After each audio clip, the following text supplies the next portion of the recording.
বড়দিনের সকালে চড়ুই ভাতি হোক বা না হোক, এক টুকরো কেক কিন্তু চাই বাঙালির। তাই আপনাদের কাছে আজকে নিয়ে চলে এসেছি Christmas special chocolate fruit and nut কেকের রেসিপি নিয়ে। নমস্কার বন্ধুরা, মৌসুমী রান্নাঘরে আপনাদের সবাইকে স্বাগত। সবথেকে সহজ পদ্ধতিতে কিভাবে কেক বানাবেন দেখে নেওয়া যাক। একটি প্যানে নিয়ে নিয়েছি 5 থেকে 10 টেবিল চামচ মাজা, তার সাথে দিয়ে দিলাম 1 টিএসপি লেবুর রস ও 2 টিএসপি জল। জলটি হালকা ফুটতে শুরু করলেই দিয়ে দিতে হবে টুটি ফুটি। আমি 50 গ্রাম টুটি ফুটি নিয়েছি। এর সঙ্গে আমি দিয়ে দিচ্ছি কিছুটা কিশমিশ এবং কয়েকটা কালো কিশমিশ। এখন লো টু মিডিয়াম হিটে 5 মিনিটের জন্য এটিকে নাড়াচাড়া করে নিতে হবে। অনেকেই মনে করেন এই টুটি ফুটিকে 24 ঘন্টার জন্য ভিজিয়ে রাখতে হবে বা এক সপ্তাহের জন্য ভিজিয়ে রাখতে হবে। আমার এই রেসিপিতে এরকম কিছু ব্যাপার নেই, আপনারা দেখলেই বুঝতে পারবেন। এই টুটি ফুটিগুলি যখন সম্পূর্ণভাবে অ্যাবজর্ব করে নেবে জুসটিকে, তখন টুটি ফুটিগুলোকে আলাদাভাবে সরিয়ে রাখতে হবে। এবার নিয়েছি একটি প্যান, তাতে দিয়ে দিচ্ছি 1 কাপ চিনি। এখন ফ্লেমটিকে লো টু মিডিয়ামে রাখতে হবে। দেখুন কিভাবে চিনিটি আস্তে আস্তে করে মেল্ট হয়ে যাচ্ছে। চিনিটিকে মেল্ট হওয়া পর্যন্ত ওয়েট করতে হবে। যখনই এইভাবে বুদবুদি উঠতে শুরু করবে তখন এর মধ্যে একটু জল অ্যাড করে দিতে হবে। জলটি খুব সাবধানে অ্যাড করবেন। জলটি ঠিক অ্যাড করেই অন্য পাত্রে এই মিশ্রণটিকে ঢেলে সরিয়ে রাখবেন। এবার চলে আসছি ড্রাই উপকরণ নিয়ে নিচ্ছি 1 থেকে 1.5 বাটি ময়দা, তার মধ্যে দিয়ে দিচ্ছি কিছুটা কোকো পাউডার। আমি এখানে 4 থেকে 5 চামচ কোকো পাউডার নিয়েছি। তার মধ্যে আমি দিয়ে দিচ্ছি 1 টেবিল চামচ বেকিং পাউডার এবং 1/2 টেবিল চামচ বেকিং সোডা। এর মধ্যে দিয়ে দিচ্ছি 1/2 টেবিল চামচ দারচিনির গুঁড়ো এবং 1/2 টেবিল চামচ এলাচ ও লবঙ্গর গুঁড়ো। আমি নর্মালি মিক্সিতেই গুঁড়ো করে নিয়েছিলাম। মোটামুটি 4 থেকে 5টা লবঙ্গ ও 6 থেকে 7টা এলাচ দিয়ে আপনারা গুঁড়ো করে নিতে পারেন। এবার এই সমস্ত উপকরণগুলো দিয়ে আস্তে আস্তে করে মিক্স করে নেবেন। ভালোভাবে মেশানো হয়ে গেলে এটিকে চাপা দিয়ে সরিয়ে রাখবেন। চলে আসছি পরের স্টেপে। নিচ্ছি এখানে 2টো ডিম।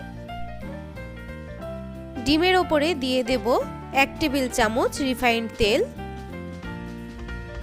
দিয়ে দিচ্ছি 1 টেবিল চামচ ভ্যানিলা এক্সট্রাক্ট এবং বানিয়ে রাখা চিনি সিরাপটি দিয়ে দিচ্ছি। এবার খুব ভালোভাবে সব উপকরণগুলো দিয়ে মিশিয়ে নেব। উৎসবপ্রিয় বাঙালির কাছে পৌষ পার্বণের সঙ্গে বড়দিনও এখনকার উৎসবে পরিণত হয়েছে। এখন এই লিকুইডটিকে একটি বড় বাটির মধ্যে ঢেলে আবার খুব ভালোভাবে মিশিয়ে নিচ্ছি। দিয়ে দিচ্ছি এর মধ্যে আগে থেকে বানিয়ে রাখা ড্রাই মিক্সচারটি। সব মিক্সচারটি একসঙ্গে দেবেন না, অল্প অল্প করে অ্যাড করবেন। এটি মেশানোর সময় একটু হার্ড লাগবে, কিন্তু আগেই জল অ্যাড করবেন না, পরে জল অ্যাড করতে হবে। বাকি মিক্সচারটি আমি এবার অ্যাড করে দিচ্ছি। এই সময়তে আমার একটু জলের প্রয়োজন হবে, কারণ এই মিক্সচারে একদমই লিকুইড ফর্মটা কম হয়ে গেছে। এবারে অল্প একটু জল অ্যাড করে মিক্সচারটিকে মেখে নিতে হবে।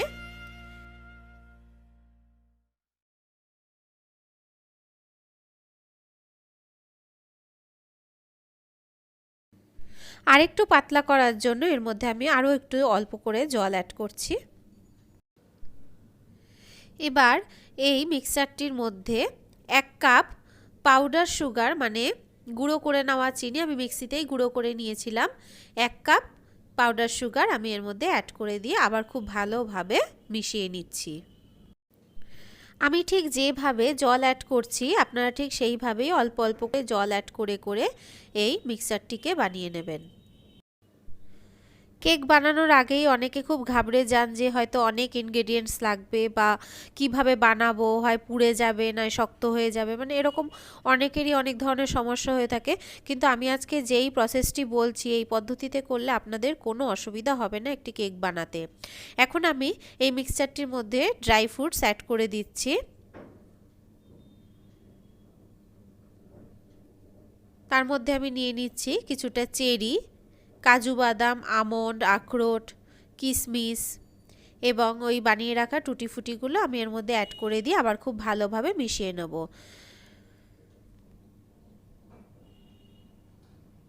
দেখুন বন্ধুরা, আমার মিক্সচারটি ঠিক কীরকম হয়েছে। এইভাবে আপনারা যদি বানান আপনাদের কেকটি একদমই পারফেক্ট তৈরি হবে, এইটুকুনি আমি বলতে পারি। আর যদি কেকটি যদি খুব ভালো হয় তাহলে কিন্তু আমাকে জানাতে একদমই ভুলবেন না, এবং আপনাদের যদি কিছু অসুবিধা হয়ে থাকে এই কেকটি বানাতে তাহলে সেটাও কিন্তু আমাকে কমেন্ট বক্সে অবশ্যই জানাবেন। আমি চেষ্টা করব আপনাদের প্রবলেম সলভ করার। এবার একটি কেক প্যানের মধ্যে কিছুটা তেল ব্রাশ করে তার উপরে আমি বাটার পেপার দিয়ে দিয়েছি, তার উপরে আবার একটু অয়েল ব্রাশ করে দিচ্ছি। এবার এই কেকের প্যানটির মধ্যে আমি ঢেলে দিচ্ছি পুরো মিক্সচারটি। এবার প্রিহিটের পালা, নিয়ে নিয়েছি একটি কড়াই, তাতে আমি দিয়ে দিচ্ছি কিছু পরিমাণ নুন। এবার নুনের মধ্যে একটি স্ট্যান্ড বসিয়ে দেব।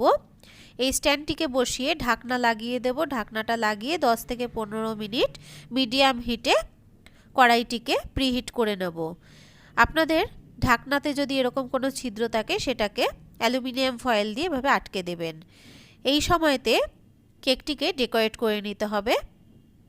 কেকটিকে একটুখানি ট্যাপ ট্যাপ করে দেখে নেবেন যে যদি কোনো বুদবুদি উঠে থাকে তাহলে সেগুলোকে এভাবে কাঠির সাহায্যে মুখগুলিকে ফাটিয়ে দেবেন।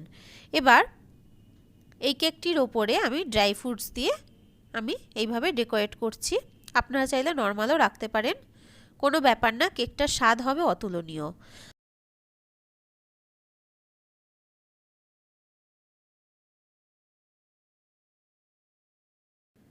15 মিনিট পর কড়াইয়ের ঢাকনাটিকে খুলে খুব সাবধানে এখানে কেকের প্যানটিকে বসিয়ে দিচ্ছি। আবার ঢাকনা দিয়ে এটিকে কুক করব 50 মিনিটের জন্য, একদমই মিডিয়াম ফ্লেমে। 50 মিনিট পর কেকটিকে এভাবে আস্তে করে উল্টিয়ে নেবেন, এইভাবে চাপ দিয়ে দিয়ে কেকটিকে বের করে নেবেন। তো বন্ধুরা, আমার chocolate fruit and nut cake একদমই রেডি হয়ে গেছে, অনেকখানি সফট হয়েছে, আপনারা দেখে নিশ্চয়ই বুঝতে পারছেন। আমার এই রেসিপিটি আপনারা বাড়িতে অবশ্যই ট্রাই করবেন, আর আপনাদের যদি ভালো লেগে থাকে আমার রেসিপিটি তাহলে অবশ্যই সাবস্ক্রাইব করবেন আমার চ্যানেলটিকে, এবং অবশ্যই আপনার বন্ধুদের এবং ফ্যামিলি ফ্রেন্ডসদের সাথে সবার সঙ্গে আমার রেসিপিটি শেয়ার করে দেবেন। আজকের মতন এই পর্যন্তই, আবার দেখা হচ্ছে নতুন অন্য অনেক রকমের রেসিপি নিয়ে, ক্রিসমাস স্পেশাল রেসিপি নিয়ে খুব তাড়াতাড়ি হাজির হচ্ছে আপনাদের কাছে। সো বন্ধুরা, take care, good bye. Please subscribe.